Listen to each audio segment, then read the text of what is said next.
Good morning, everyone, and welcome to Culturally Sustaining Pedagogies. I'm Rosemary Wren, and I'm going to be facilitating this workshop this morning. So I'm going to go ahead and get the music turned off, and we'll be getting started in just a moment here. Good morning, Rosemary. Good morning, Tracy. How are you? I'm great. Thank you for being here. Yeah, I'd love to just thank you and say hello from Teach for the Bay, if you don't mind. Absolutely. Go for it. Yeah. Okay, great. Hi, everyone. Thank you so much for being part of Teach for the Bay. I see some familiar faces and names, and it's so exciting to have so many people engaged in our conference. And we're all really passionate about, yesterday in the keynote, I was saying that our work is about the hearts, minds, and spirits of our children and our students. And it's also about your hearts, minds, and spirits, all of us. And as teachers, we have these amazing opportunities to contribute to that for ourselves and others. And so it's a really an honorable, noble career. And I'm happy to see you. And Rosemary, thank you so much for your presentation. I will be here for a bit, and I'm really looking forward to learning with you today. Well, thank you for the opportunity. This is really a passion of mine, is to explore different ways that we can create more welcoming spaces for our students and for each other too. So I hope to learn as much from you as you learn here. And just to let you all know, I'm solo on this. So if there's something funky going on in the chat, or you have a question and you really want me to stop, at this point, go ahead and unmute yourself and interrupt me if I don't see it first. I will try to keep an eye on things, but I will be, I'll be screen sharing, so I may not see every little thing that comes up in the chat. I can monitor the chat too while I'm here for about. Okay, that'd be great. I'll be able to stay for half an hour. Oh, okay. Well, that's wonderful. Thank you so much. And again, thanks for the opportunity. I am going to go ahead and get started because I have a class to teach at 11. So I want to get started right off the bat because y'all came here to learn. And so I'm going to get started.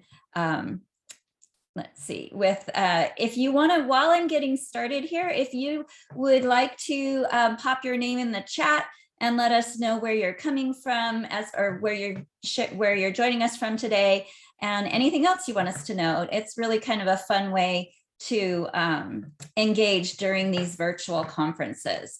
So before we get started, I want to take a moment to acknowledge the land that I am on, literally in my home right now, and the schools where I teach are on the unceded lands of the Yaktichu Yaktilhini Northern Chumash, and they're the original, current, and future caretakers of the land and culture of the area that is occupied by both Cuesta College and Cal Poly San Luis Obispo and my home. Cuesta College is in Tilhini, the place of the full moon, and we gratefully acknowledge, respect, and thank the Yaktichu Yaktilhini Northern Chumash tribe of San Luis Obispo County and regions, in whose homelands we all are guests. And starting off this workshop on culturally sustaining pedagogies, this is more than just something I recite at the beginning of class. It's something that I'm committed to looking at ways to give back to this land and to the people who it was taken from originally. And one way that I do that is by informing my students of opportunities to engage and support in the practices of the local bands of the Chumash people here in San Luis Obispo County. And a very exciting opportunity to do that right now is the designation of the Chumash Marine Sanctuary.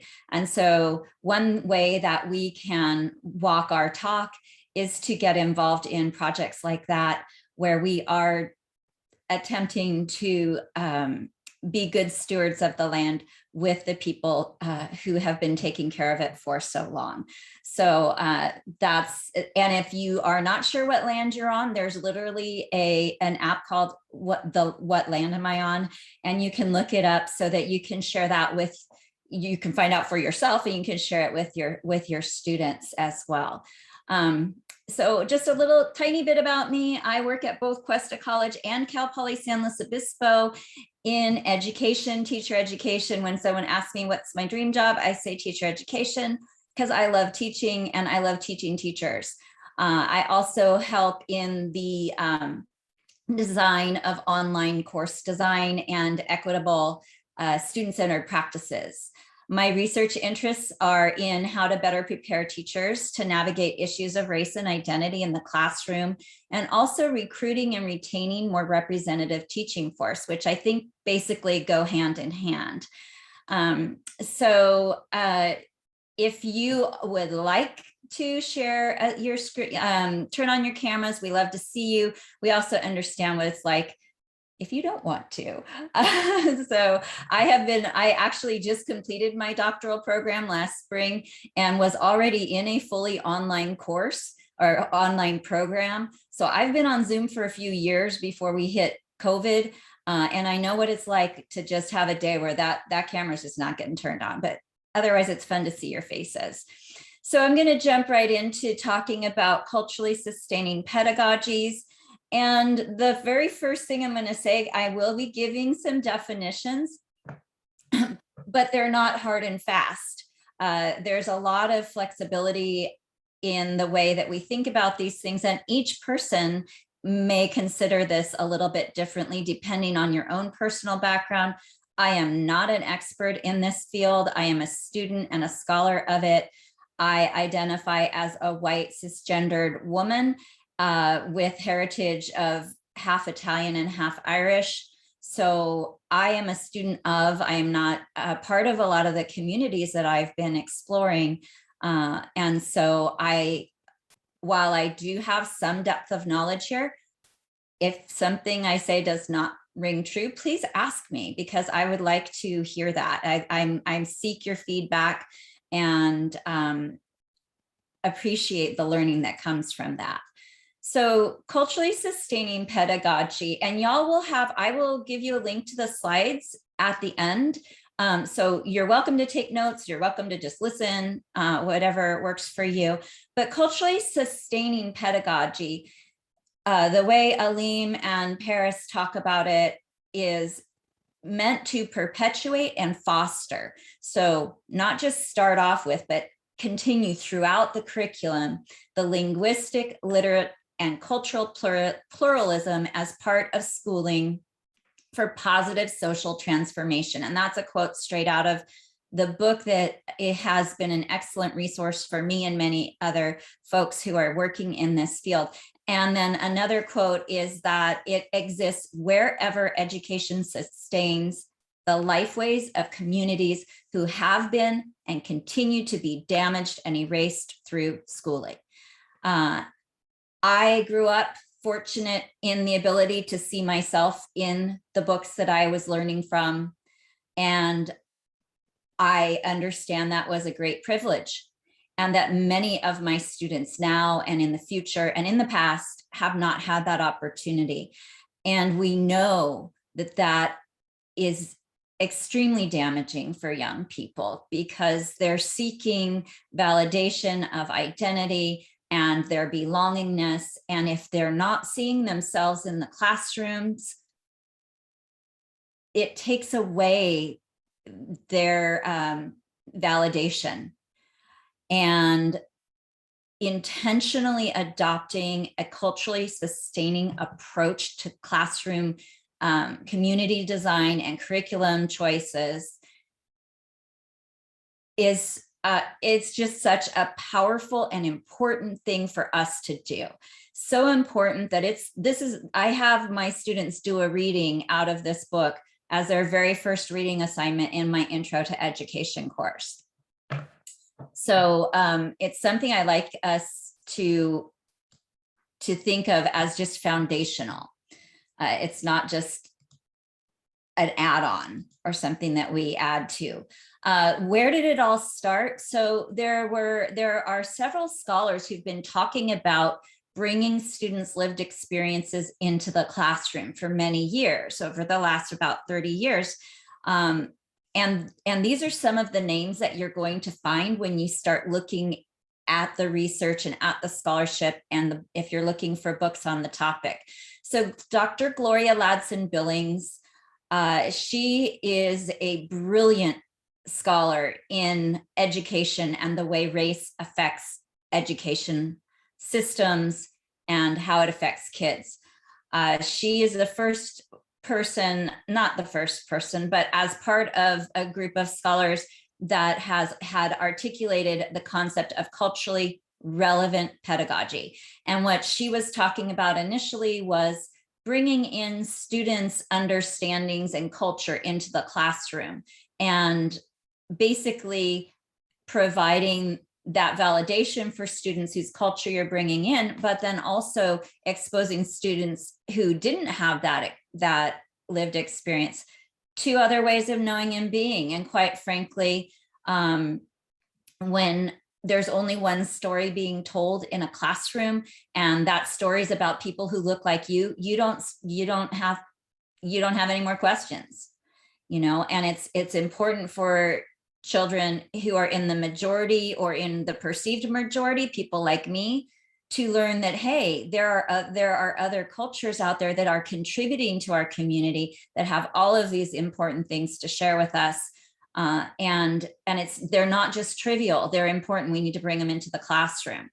And then Zaretta Hammond did work on actually looking at how the brain functions when we bring in students' ways of knowing and being into the classroom. And she actually, the studies show that the brain works better when we can connect our new learning to our culture, to our traditions and things that we understand, to our language. And then Mole and Gonzalez et al., they brought in a term that I use a lot, and so that's why I put it here, and it's called funds of knowledge. And again, it's ways of knowing and being, and it's validating the stories of a family who may migrate throughout the agricultural season, but who understands how things grow and how crops get from farm to table, and validating that as much as we validate the story of the family where there's a lawyer or a teacher or a nurse in the family. And so inviting these stories into the classroom, and going back to that initial definition of culturally sustaining pedagogy, culturally sustaining pedagogy kind of takes all of these things and puts them together, and then weaves it throughout the curriculum, throughout the whole year, and hopefully throughout the whole school community. And in fact, when Dr. Paris and Aleem were doing their work on culturally relevant pedagogy, they realized it was missing a little something. And so they actually very lovingly critiqued the culturally relevant and culturally responsive pedagogies, which are they consider them in a group of asset-based pedagogy, meaning we focus on what's great about people rather than what are they missing. Dr. Ladson-Billings actually has written the foreword in some of the works that have been out there on culturally sustaining pedagogy. So she's on board, and they have collaborated quite a bit, actually. So this is, I think, to me, that's just also these scholars living out their theory and living that out and being inclusive and inviting in different ways of knowing and being and talking about this. So these are 3 key books that you might be interested in. There are also many, many articles out there, but these are some of the foundational books that you're going to find if you go out looking for more information. All of them are really, they're written for everyone to read. They're not written with all this like fancy gobbledygook and trying to, where you often will have people who use terminology to show you how smart they are. Well, these folks are very smart, and they're using terminology that all of us can understand. Tracy. Yes, we have a question in the chat. Someone asked about how this could affect social integration. So I think it can only help social integration. That's a great question, because when we have a culturally sustaining space, a culturally sustaining learning space, that means we're inviting everybody's who they are into the room, right? So if you are a little bit shy, you can stand back and observe, but eventually you'll see that there's a lot of kids with a lot of different things about them. Maybe they have a different way of articulating their words. Maybe somebody is a language learner. They're learning English, or maybe they're learning Spanish. And you find out that there's people who look like you, and as you and share some of your skills and your challenges, and we see that, hey, I belong here. And that's essentially what we're trying to do here with culturally sustaining practices, is we're trying to create this welcoming and inclusive space, because belonging really matters to our children. So these, again, these are key books. There's way more out there, but I just wanted to show you the pictures. The central one it's just one of my favorite books. And just right before this, I was kind of skimming through, and I found this quote that I want to share with you. And it's pretty profound in my perspective, because my research involved talking to teachers out in the field about things and what their needs were as far as being better able to serve their students. And we see a lot of focus on checklists and this is how you do it. You have to do it this way. Unfortunately or fortunately, culturally sustaining pedagogy isn't something that's a quick fix. I'm not going to do tips and tricks today. I will share with you some strategies that I use, but this isn't a tips or tricks approach to classrooms. This is a student-centered and committed student-centered approach to building your classroom spaces. And I'm working with my own students right now, my college students, and this is what I'm trying to foster. And without having to say a word, they're calling out the elements of culturally sustaining practices in our classroom right now.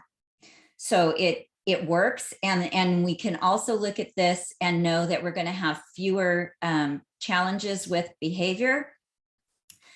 Because kids who are engaged and who feel validated and feel like they're contributing, they don't need your attention for other reasons. We find a student-centered approach that works. So why do we need it? I already kind of started talking about it. So this picture in the middle, that I'm that old, that's how I learned to read, right out of Dick and Jane. And we look at how we've been teaching kids for years, and we've been teaching from a very specific narrative that focuses on the accomplishments of white Eurocentric values. And we communicate that. We don't need to get up and say we're only going to talk about white people in this class. We do it by the resources and the practices in our classroom. So everything from, I mean, when are you working harder than when you're learning to read? When are you focusing harder? And this is literally what generations of students learn to read from books like this, where you have this family that has a girl and a boy and a mom and a dad, and everybody looks alike, right? And we have history books like this that are everybody having fun. I don't know if they're on a ship. At first I thought it was a ship, but I guess it's not. Maybe it's, who knows, but I don't see a whole lot of variety there. And there's actually a really interesting article out by the New York Times that compared history books in different states and the way they talked about things like the enslavement of African peoples and what they left in and what they left out. And then again, we also have we have our literary canon. Again, it is dominated by authors that we've been centered on for years. And it's based, again, on a very Eurocentric approach to education. It goes all the way back to the time in education when the only people getting educated were the wealthy young men who had time to go off for a year in Europe without having to worry about how they were going to pay for it. So we need to stop for a moment and think about, what we're perpetuating through these resources. And I was really well trained in being a colorblind teacher. So when I was being trained as an educator and I taught in LA County, it was all about everything being a melting pot and not seeing color and not talking about race in the classroom. And if we don't see color, then we're not seeing most of our students, and we're not seeing who their identity, we're not valuing them for their identity. So we have this tradition, and honestly, until last summer, it was very strong and loud and clear in our society. I think after the protests and the real deep inquiry that has been going on, I think since the start of the summer of 2020, we're understanding, a broader range of people beyond just scholars are seeing that this is not a helpful attitude, and it actually damages our kids, because if we're saying, oh, I don't see color, everybody's all equal, well, that means that I'm not acknowledging the challenges and obstacles a lot of my students are having to navigate, and it diminishes their value and their self-talk. So I just have a couple quotes here to share with you, and I like this one, one size fits all. So again, just like culturally sustaining pedagogy isn't a tips and tricks thing, and I could go on for a really long time about standards and all that, but how many standard children do you know? How many kids would all fit a certain cookie cutter idea of a student? I've never had a class and I've had identical twins and multiple pairs of them in a class at once. And even they are different. And even they have different learning needs. So if that's true about identical twins, think about your kids in your class. There is no one size fits all. So culturally sustaining pedagogy isn't just about race.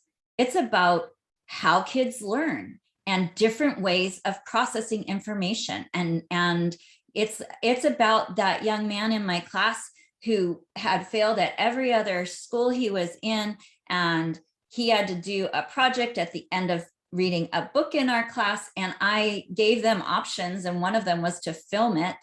And that child was like, you're kidding, I can do that. And that child put together an incredible piece on the book that was way more than he could have written. Had another child write a full song about Shakespeare, again, including all sorts of information. And that had nothing, as far as I could tell, to do with race. Those both happened to be little white boys, you know? And so culturally sustaining isn't just about race. It's about honoring our students' ways of knowing and being. This is something, I know there are a lot of folks here in the early childhood and child development field, and there's a lot of talk, a way of not talking about race, where we say that young children are colorblind. And in fact, there are several studies out there that disprove that statement. And why do we gravitate toward that? A lot of people gravitate toward that. It's because we don't want to talk about it. Because if we don't talk about it, it's not a problem. But here's the thing, folks, and I don't think you'd be on here if you didn't know, we got to talk about it. It is a problem, and we need to address it and especially as teachers, we need to be aware of it. Another tradition we have is, oh yeah, we can see race, but we're not going to talk about it. And Mika Pollock, who is actually down at UC San Diego, which is one of my alma maters, and I'm very excited about the connection that I have with her, because she and I seem to think along a lot of the same lines. She's been doing this work much longer than I have, but she talks about how hard it is for us to talk about race. And again, I think last summer changed that a bit, but I think we're still in a place where we've been conditioned to not talk about it. At least white people have, and we're afraid, again, if we talk about it, it means we have to do something about it. And here's the thing: we don't like to be wrong. We don't like to be criticized, do we? It doesn't always feel good, and we want to feel like we're smart. We went to school. We know this stuff, you know. But we do need to start unearthing some of these things, and it's gonna mean some unpacking before we can start putting things back together. Another reason we need culturally sustaining pedagogy is we are not telling the stories of our history. And these are three issues that have a lot to do with California that my college students don't know about when they get to me. And if they do, they might know about the missions, the stories that they know about the missions. And I perpetuated these untruths because that's what I knew. But the stories they know about the missions are kind of like the stories we know about happy slaves in the Deep South, which is this romantic story of the friars walking up and down the state of California, creating these missions and quote unquote, taking care of the indigenous peoples.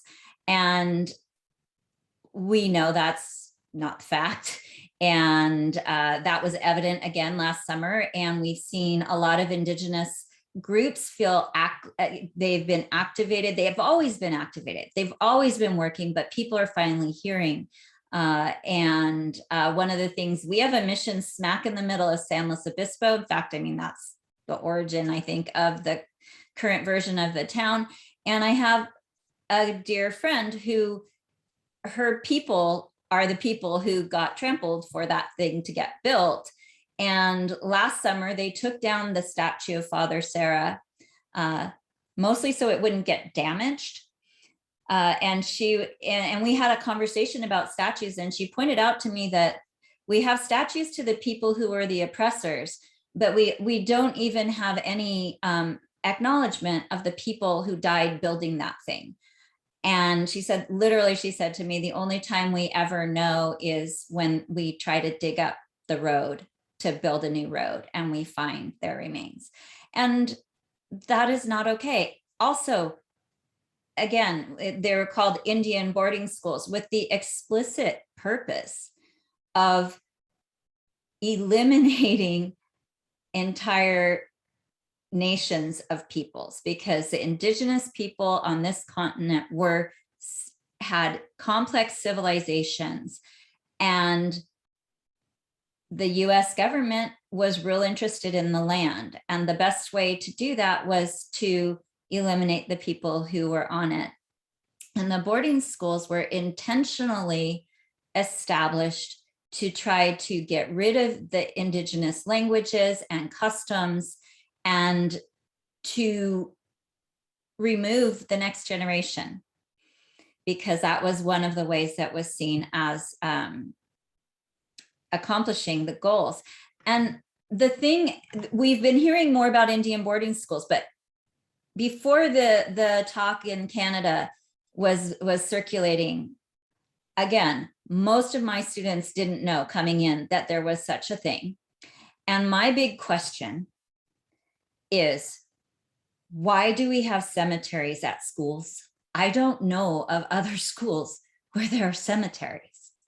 And one of the reasons that the children never went home is because they were intentionally taken from their homes to a school very far away from home to discourage running away. But these children were so resilient and had such self-determination that many of them still tried and covered vast distances to get home. And this is important for us to ensure that we are telling the stories of people who live today. Talking about cultures in the past is a way of erasing them and omitting them from the story. And then finally, Japanese internment camps or concentration camps. I don't have a lot of words for this, but when we look at, in all of these situations, how deliberate we separated people from their generational wealth. And I live in San Luis Obispo in a county where there were many Japanese farmers who were taken off their land was taken away from them. And somebody, if they were lucky, there was someone who took care of it and they were able to get it back. But bad enough that they were in the internment camps, when they came back, they had lack of access to the wealth that they had been building. So these stories need to be told. And we don't we need to do it in an age appropriate way, but we need to stop hiding them. And that's what culturally sustaining pedagogies invites these in. Just really, I want to do this because I like interactive things, and I'm looking at, there's some really awesome comments in here. I would love for you, let's do a waterfall of what is something you wish your teachers had known about your ways of knowing and being. But so type it in the chat, but don't push enter. So something you wish your teachers had asked you or had known about you in your classroom.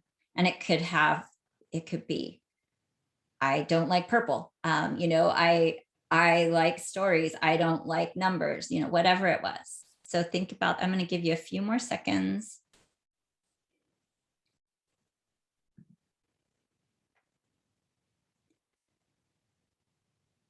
All right, 3, 2, 1, push enter, and let's see. Oh my gosh, okay. Oh, wow. Okay. So if we're looking here, he said, I felt sad a lot. My skin doesn't define me. How to pronounce my name properly. That's a whole nother conversation, but absolutely involved in this. I'll talk about that. I like numbers. Is everything okay at home? Yeah. That just because we're bilingual and have trouble with, oh my gosh, yeah. Doesn't mean you're dumb. If you're bilingual, you have far more brain connections than me. And that's a deficit thinking. I wish my teachers had known that I was a quiet child. I didn't know about opportunity. Just because I'm smart doesn't mean I'm unacceptable as a girl. Taught from a different perspective than heteronormative views of the world. Why am I shy? I wish my teachers asked about the foods. Yes, that is absolutely. All of these things are crucial. How are things going on the playground? All right. So it sounds like a lot of you would have really benefit. I think we all would benefit from a culturally sustaining classroom. And that's what, it's not perfect. It's not a cure-all, but it will help a lot of these things. And some of the consequences, as probably some of you realize, I mean, you're smart, you're here, you're reflective, is we lose students. We push students away when all we ever do is tell them about how a group of people was always victims and they identify with that group of people. Why would you want to listen to that anymore? This quote unquote achievement gap, which is something that Dr. Bettina Love calls the teacher education gap. And teachers are not prepared to deal with their students who have different identities and abilities. Wealth disparity, again, it's generational wealth, it's redlining in school districts. There's so many things. And then if kids drop out, then they're not going to be able to earn the same kind of salaries that kids who stay in school. We have wealth disparity, physiological and mental health challenges. So all of these stressors add up and create a negative situation for our students. And we want to say, we want to do better than that. So how do we build these culturally sustaining spaces? So this is, yes, the opportunity gap, and it is our responsibility, Kate, absolutely. Yeah, that's a conversation we need to be having, and we need to be using asset-based thoughts, and asset-based, that means that we're thinking about what we have in hand rather than what's missing from the kids, right? So this is a little infographic. Full disclosure, I made this by myself. It's the first one I've ever done, so I apologize if it's weird, but it's an image of the way my brain thinks about this. And if we want to be culturally sustaining educators, we need to be willing to do some deep personal inquiry. We have to be willing to ask the questions, critical questions. Who am I, first of all? What am I bringing into the classroom? Who are my students? What do they need? So often we forget to ask that question. So we need to ask a question, what's going on? How can I guide these children to learning? How can I create a welcoming space? I do my investigating. That means I do my research. And the internet is a good resource, but watch which sites you're going to. So there are some really great resources. One of my favorites, and it comes through time and again, is Learning for Justice, which used to be Teaching Tolerance. They have curated so many phenomenal, really wonderful resources. But maybe you have a child who speaks Mixteca in your classroom and you don't speak it and you don't know anyone else who does, but you find out more about it by, literally start with Wikipedia if that's what it takes.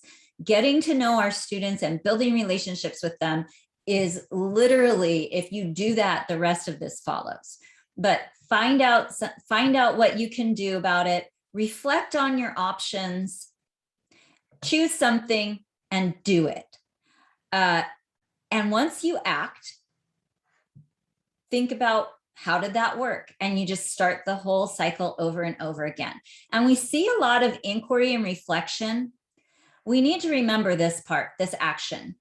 And I will tell you that I've been called out in a project I was working on, because I said to the person, I'm like, I really want to make sure I really know what I'm talking about before I take this next step. And this person totally called me on it and said, why? Just do it. And so I'm like, okay, I'll take that as a critique. And no, I'm not going to go out there and irresponsibly spread information that I don't have some foundation in fact, but I'm going to be okay with not being comfortable entirely with it if I can see that it's going to help someone. And so perfection happens to be one of the characteristics of white people like me, and a lot of other people too, but perfection often gets in the way of us doing something. And so if I have enough information that I think I know where I'm going and I know my students well enough, I'm going to give it a shot, and then I'm going to evaluate it, and I'm going to start this whole cycle over again. And so as teachers, we're doing this. I don't want to even count how many times a day when we're in a classroom with young people or grown-ups or whatever. So teachers who practice this ask themselves a lot of questions. We get to know our students, we build relationships with them. And I'm still at Cuesta, I'm still teaching fully online. And I'm synchronous, but I'm teaching online. But when I read my students' assignments, I give them more than just, I do more than just check off the rubric. I give them specific feedback. I'm getting to know them. I'm giving them opportunities to get to know each other. Invite in families and children's funds of knowledge as valid sources. So something that is very American education is, well, where's the data? And where's all your evidence for that? And if I say, well, this parent has a lot of experience working in agriculture and wants to share with us about the growing cycles and how things are harvested. Oh, well, but they don't have anything written down. Well, they only have how many years of lived experience that they can share with us. Or we have the story of someone who was involved in civil rights, or it's just, grandma who does all the cooking and baking and the traditional foods and wants to share about that, because we all know food is more than just something to eat. It brings with it culture and traditions. So instead of like tokenizing that, making it a norm of asking families to come in, so just inviting in everybody's stories, because it's really important, yes, for the child whose grandma comes in to teach everybody about, I'll say pizzelles, because in my family, that was my grandma, man. She sat there and she'd make pizzelles, and she'd do them one at a time like a waffle. And they're basically like a cone, like they're flat Italian cookies that have like little prints on them. And she would sit there all day, and that was grandma, man. And while she's doing it, she's telling stories. And your children have those family members and those stories. And why isn't my grandma, I think she graduated from high school, maybe. Why aren't her stories as valid as the person whose grandma is a lawyer? Okay, they're both valid. And it's important for me, whose grandma made pizzalis, to be proud of my grandma. And it's important for this kid over here, whose parent might be in a different kind of profession, to see that my grandma was just as smart as his grandma. And not that we're in a competition, but to see that these stories are valid. And these are ways of knowing that belong in our classroom. That's how we build community. Yeah, and we often do this. So April, I see your comment about inviting your mom in to do Mexican Christmas treats for the class. And we're seeing more and more of that. And we want to just make that the norm. So this week we're learning about building things in math, and we have someone who works on construction sites. Man, I couldn't do that. I don't have the spatial reasoning to build things. So Joey's dad comes in and talks to us about building, how they install a door, or how do you get a window in without without breaking down the whole wall. I really don't know. So I would really like to know. And that's really important. We need to know how to build a house. We need to know how to cook our food. We need to know how to mow our lawns.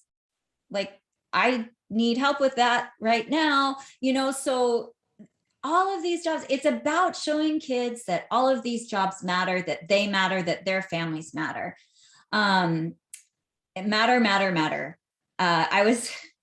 My daughter's actually teaching second grade right now in a community where there's not a lot of resources. And the children, she was frustrated because they were struggling last year. She had second graders who were just learning to read and to learn how to read in English. And I said, do they know you care about them? And she said, yeah. I said, the rest of it'll come.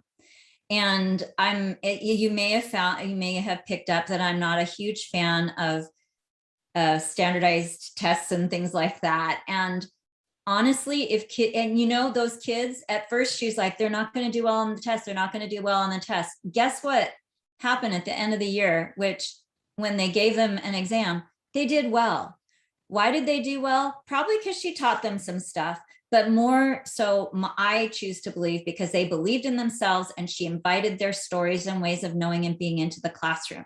And she speaks way more Spanish than I do. And whenever she could, she used it in the class. She used it when she talked to their parents, showing the respect and her efforts to communicate and knowing how hard they were working to communicate with her.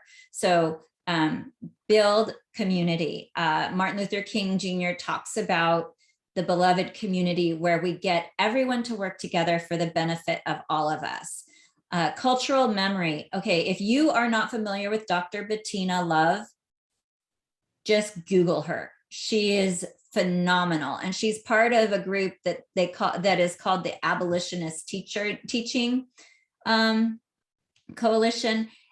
She talks about cultural memory, and I know there's been a lot of talk about grit and growth mindset, and imposing this idea that our kids don't have grit. Here, I'll put it in there. Sorry. Imposing the idea that our kids don't have grit is assuming that, then how did they get to where they are right now in class? So if telling children that they need to be grittier when they've already navigated a school system that's kind of set up for them to fail, they already have grit. And she talks a lot about cultural memory being things that are she has this lovely video of a little boy rapping, and oh my gosh, it's just amazing. And he's just coming right in. And she talks a lot about the indigeneity of rap circles and ciphers. And just as one example of the value of finding out what your kids are good at. And expanding on that. So your kids rap, they're amazing poets. How can you incorporate that into another area of the curriculum? Oh yeah, okay, yes, Marini, I see your note. That is a fabulous webinar that they did I know there's several out there, but she's wonderful. And her book is called We Want to Do More Than Survive. And I have some resources for y'all that I will add. I'll make sure it's on that list. So transformative teachers center and validate student experience. They include counter stories. And all we mean by counter stories is stuff that you might not find in your regular school textbook. So bringing in those family members, those community members, encourage and ask questions. And this last one is so crucial. Transformative teachers don't know everything. We don't have all the answers, but we're willing to go look for them with you. And also I want to validate teachers. And a lot of times we see that higher education, they're like, well, I'm Dr. So-and-so, and I have a master's in this, and I wrote this article. Well, guess what? Teachers are doing research every single day. Whether you are in an infant childcare situation, you're in a pre-K, you're in 12th grade, or you're doing continuing education, you're researching your students every single day. You're observing, you're asking questions, you're seeing how to solve it, you're trying something out, you're evaluating what you tried out, and you start all over again. So give yourself some credit. Realize that you are brilliant, just as your students are, and that you know more about your classroom than any other adult on the planet, no matter how many degrees are written behind their name. In fact, you probably, yeah. So anyhow, so what it looks like. And so I said I wasn't going to give you tips and tricks, but I'll give you some like broad ideas of takeaways from this, because I want you to have something to leave with here. The bottom line is building relationships with your kids. And I mean the kind where they can trust you. If kids can trust us, they'll take academic chances. And how do they trust us? They can tell we're lying or faking it. And what do we do to help to build these relationships? We ask them about who they are and what they value. We remember that. We pronounce their names correctly. There's actually a book called Your Name is a Song. I'll put it here. I read it to my pre-service teachers the other day. And it's, your name is more than just a label for you. It has so much tied into it. My name is from my two grandmas. It's their two names put together. One was Rosalie, one was Mary Louise. So I'm Rosemary Louise. So everywhere I go, I have both my grandmas with me. And when people mispronounce my name and call me Rosemary, I'm like, no, that's not who I am. And that's just subtle. People pronounce it usually right. And so I think about my students and some of you out there who are commenting that you wish your teachers had taken the time to learn your name. Absolutely. That is the very least we can give our kids. And if we have trouble pronouncing it, we practice it. And we appreciate being corrected. Tribes, which I have a link to later in the slides. Tribes is an old approach that I used in the 80s, and it's a brilliant approach to building classroom community. And one of the things in there is a community circle. And this is something I did every week with my students. And I recommend that you think about, oh yeah, go ahead, add your ideas into the chat for resources. Thank you, Joanne and Marini. Community circle is something, it's exactly what it says. You sit on the floor, and yes, I sit on the floor, even though I'm a lot older than the kids. I'll sit on the floor, we sit in a circle, and you throw out a question and everybody shares, or they pass if they don't want to share. You do that regularly when there's nothing important to talk about except who kids are. You can say like, the topic of the day can be my favorite color or my favorite snack or my favorite dog. I'm actually doing a version of this as roll call right now in my classes. And then when you have a problem in the class, somebody teases someone hurts somebody's feelings, somebody takes something that's not theirs. you come to community circle, and students have a positive connection to that. And so when there's a problem, it's a reasonable tool for solving it. Student of the week is also, I think it's from Tribes, just where you randomly pick a kid each week to be the featured student the next week, and they get to do a special sharing. There's a lot, you can interview them and they can tell about themselves. So there's a lot of really fun things out there, and this works when you don't do it based on merit or anything.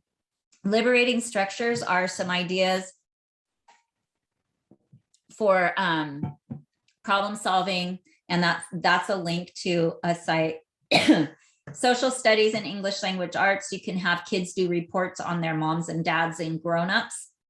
You can connect with local and personal history. So if I was teaching 4th grade right now, I'd be going to the mission and we'd be looking at it critically. In STEM, we can collect data on local issues and maybe even design, like we have the streets are flooding. What do we need to do with it? You know, how do we incorporate math here? And then kids are not too young for civic action. They can write a letter to the editor. They can go to the school. Well, right now I'd be careful at the school boards because you want them to be safe, but they can go to City Hall and they can speak up for things that matter to them. Jessica is saying that she had educators that did the opposite of misunderstanding her name. She would ask because of her skin color, and they wanted it to be something else, huh? Oh my gosh. Okay. So they were assuming whatever they were assuming based on what they saw before them. And another thing that is awful, and there's actually I came across a film on this, is a story, and I know it happens to a lot of people, but there's actually a film on it right now about a woman who the teachers would never use her name. And I can't remember, I think her name was Maria, and the teacher called her Mary and wouldn't call her by her name. And that, again, that's just flat out disrespectful. Okay, so April said they put her in an all Latino class. Yeah, okay. Oh, good. Okay, so I'm sorry, I'm not like addressing everything in the chat. There's some really good stuff going on in here. A few last little things to think about: promising practices instead of best practices. And a promising practice implies, yeah, it usually works. A best practice implies there's one way of doing things. Think about being student-centered rather than textbook-centered. And if you're in a school where you have textbooks and you have to use them, how can you bring your students into the textbook? How can you start making connections? Look at different ways of letting kids show what they learned. You don't have to have them write a song, but maybe instead of writing a paper, they can do a slideshow or a video or a poster, because maybe that's a better way for them to express themselves. Avoid what I'm doing, which is just like lecturing, and try to find ways to bring them in with inquiry and have critical conversations that might not have a final answer. We learn more when we muddle through to get a solution. And yeah, so this is an image that I think about a lot. So if we're having all those outside pressures to do, to put on our kids, remember that they should be the center of everything that we do in our classroom. And so these are just a few resources. These are live in the slides that I'll drop them in the chat in just a moment. I also teach a course in children's literature in a diverse society. And this is a link to just an ongoing list I've been keeping of some different resources that you might find useful in your classroom. Quote from Paulo Freire: as whoever teaches learns in the act of teaching, and whoever learns teaches in the act of learning. So I'll leave you with that, and the idea that we learn as much from our students as we could possibly teach them. And yeah, so that's me for what it's worth. If you want to reach me, you have my email. And again, I'm going to stop sharing right now so that I can drop the link for the slides in the chat. We have like 5 minutes. I know that's not very long. Does anybody have a question or anything that you can unmute or pop it in the chat? Let me get this link really. Okay. So this is a link to the slides, and you're more than welcome to use them. I tried to document everything so that you can find the original sources. That's a good question. Are the books from the slides available through the library? I would think so. They're all pretty, well, I know, well, I have not gotten them from the library. I have gotten them from publishers, but they're all currently in print.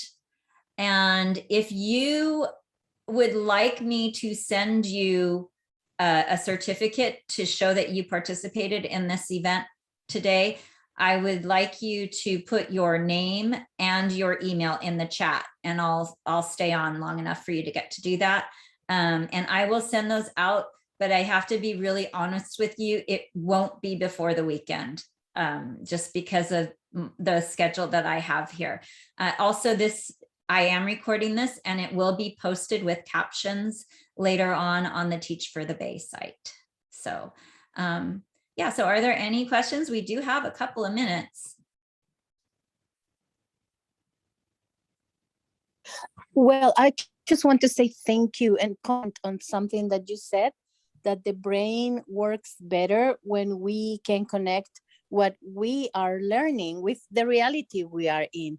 And I think that's been one of the terrible things that has happened through all the education system, because in my case, I mean, as a Latina, don't find much representation of our cultures, right? Mm-hmm. But when you think that this has been going on for hundreds and hundreds of years, it's like if religion and education have been tools for those in power to have us powerless.